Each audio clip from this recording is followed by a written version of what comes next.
அனைவருக்கும் வணக்கம். தெய்வீக பலன்கள் சேனல் சார்பாக தங்களை அன்புடன் வரவேற்கிறோம்.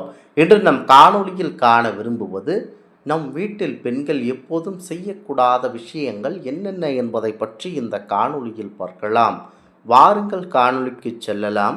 மறக்காமல் ஒரு சப்ஸ்கிரைப் செய்யவும்.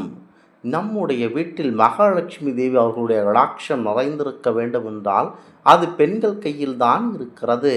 பெண்கள் தங்களுடைய வீட்டை எப்படி பொறுப்பாக பார்த்து கொள்கின்றனர்களோ என்பதை வைத்து தான் வீட்டில் மகாலட்சுமி தேவி வீட்டில் நிரந்தரமாக தங்கலாமா அல்லது தங்க வேண்டாமா என முடிவு செய்வார்கள்.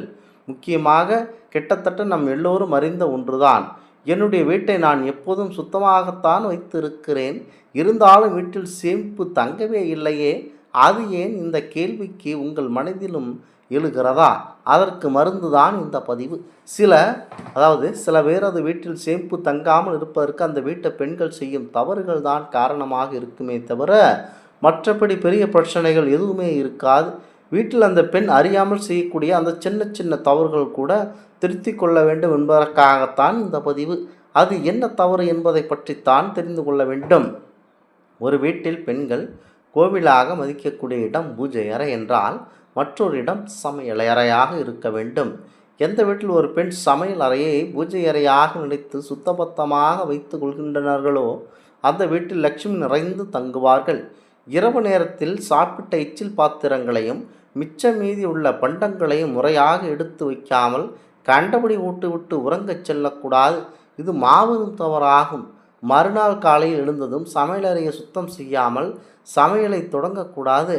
காலை அவசர வேலை காரணமாக விரைவாக சமைக்க வேண்டும் என்றால் முடிந்தவரை இரவு நேரத்தில் சமையல் அறையை சுத்தம் செய்து வைத்துவிட்டு தூங்குவதே மிக சிறப்பான பண்பு. இரவு நேரத்தில் நாம் சமையல் அறையை சுத்தம் செய்கிறேன், எச்சில் பாத்திரத்தை முறையாக எடுத்து தான் வைக்கிறேன், இருந்தும் என் வீட்டில் பணம் தங்கவில்லை. இப்படிப்பட்டவர்கள் செய்ய ஒரு தவறு, காலை சமையலறைக்கு சென்றவுடன் அடுப்பை பற்ற வைப்பதுதான். அடுப்பை பற்ற வைப்பதற்கு முன்பு கட்டாயம் துணி கொண்டு துடைக்க வேண்டும். உங்கள் அடுப்பு ஏற்கனவே சுத்தமாகத்தான் இருக்கிறது, இருந்தாலும் பரவாயில்லை. அந்த கேஸ் ஸ்டவ்வை பற்ற வைப்பதற்கு முன்பாக ஒரு முறை துணி கொண்டு துடைத்துவிட்டு அக்னி பகவானை ஒரு முறை மனதார வேண்டிக்கொண்டு உங்களது அடுப்பை பற்ற வைத்தால் உங்கள் கையில் கண்டிப்பாக சேமிப்பு துவங்கும். இரவு தூங்குவதற்கு முன்பு அடுப்பை வானம் பார்க்க வைக்கக்கூடாது என்று நம் முன்னோர்கள் சொல்லுவார்கள்.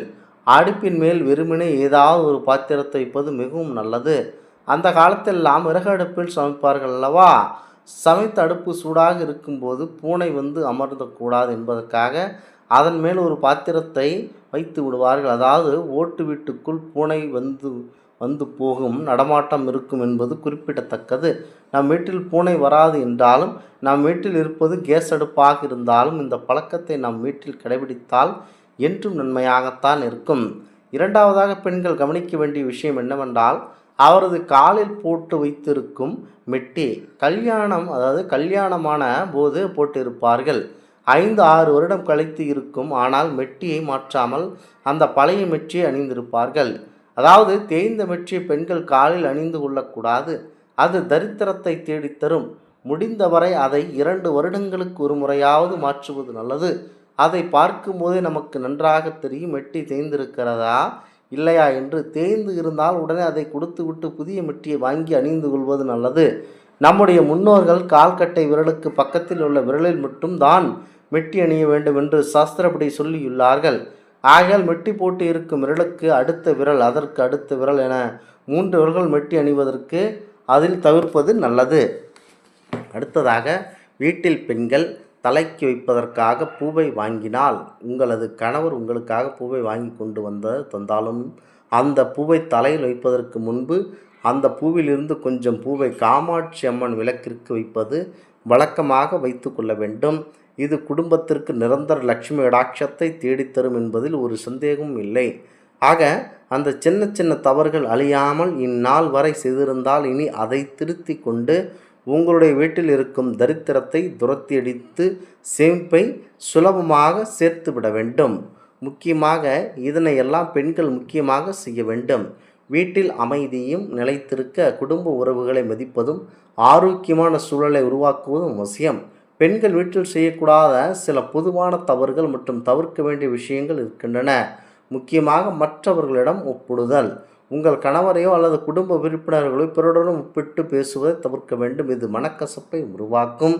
அடுத்ததாக புகுந்த வீட்டை பற்றியோ கணவரின் குடும்பத்தாரை பற்றியோ பிறரிடம் தேவையற்ற குறைகளை சொல்லுவதை தவிர்க்க வேண்டும். அடுத்ததாக விட்டு கொடுக்கும் மனப்பான்மை இன்மை. திருமண வாழ்க்கையில் சுயநலத்தை விட விட்டு கொடுத்து செல்லும் பக்குவம் இல்லாவிட்டாலும் கருத்து வேறுபாடுகள் அதிகரிக்கும். அடுத்ததாக வீட்டின் வரவு செலவுகளை திட்டமிடாமல் தேவையில்லாமல் செலவழிப்பது குடும்ப பொருளாதாரத்தை பாதிக்கும். பிறந்த வீட்டில் இருந்த அனைத்து வசதிகளையும் புகுந்த வீட்டில் எதிர்பார்த்து அடம்பிடிப்பது மன அமைதியை குலைக்கும். அடுத்ததாக மற்றவர்களுக்காக உங்கள் கருத்துக்களையும் சுயமரியாதையும் விருப்பங்களையும் முழுமையாக விட்டு கொடுக்க கூடாது. அடுத்ததாக முக்கியமாக குடும்பத்தில் எந்த வீட்டிலும் பெண்கள் லட்சுமி கடாட்சத்துடன் மங்களகரமாகவும் இருக்க வேண்டும். முக்கியமாக பெண்கள் செய்யக்கூடாத தவறுகளில் இது முக்கிய பங்கு வகிக்கிறது. பெண்கள் பொதுவாக கடைபிடிக்க வேண்டிய விஷயங்கள் நிறைய இருந்தாலும் முக்கியமாக இதை மட்டுமே செய்யக்கூடாது என்பார்கள். பொதுவாகவே பெண்கள் கடைபிடிக்க வேண்டிய விஷயங்கள் நிறைய இருந்தாலும் முக்கியமாக இதை மட்டும் செய்யக்கூடாது என்கிறார்கள் ஜோதிட சாஸ்திரங்கள். உங்கள் வீடு கிரகப்பிரவேசம் நடக்கும் காலத்தில் உங்களை தேடி வருபவர்கள் வரவேற்று பூஜை தொடங்கும் முன் அனைவரையும் வரவேற்று அமரச் செய்துவிட்டு கணபதி நவகிரக லட்சுமி பூஜை செய்ய வேண்டும்.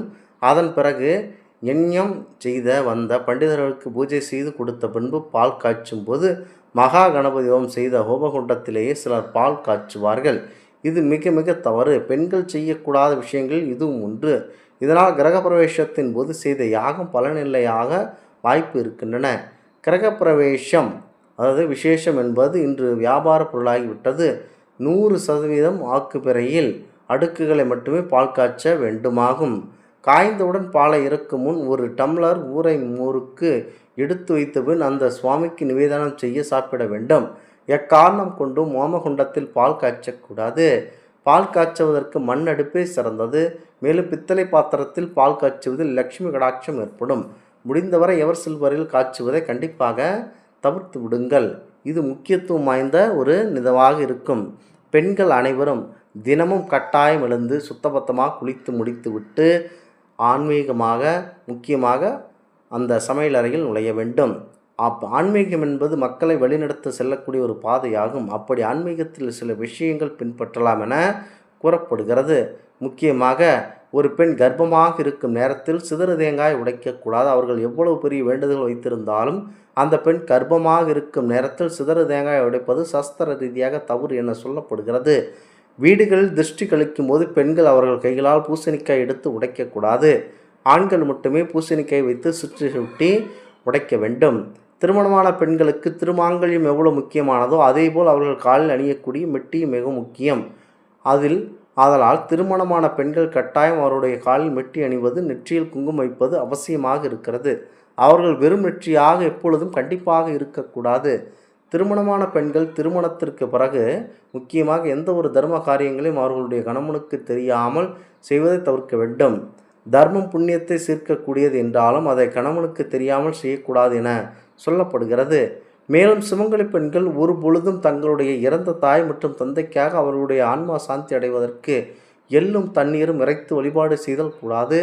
ஆனால் அவர்கள் தங்களுடைய தாய் தந்தைக்கு படையல் போட்டு அவர்கள் பெயரால் தானங்கள் செய்து வழிபாடு செய்யலாம் என்பது நிதர்சனமான உண்மை. பெண்கள் எப்பொழுதும் ஒரு வீட்டில் மங்களகரமாக சிரித்த முகத்துடன் எவர் ஒருவர் ஒரு ஆண் வைத்திருக்கின்றானோ அந்த வீட்டில் லட்சுமி கடாட்சம் இருக்கும்.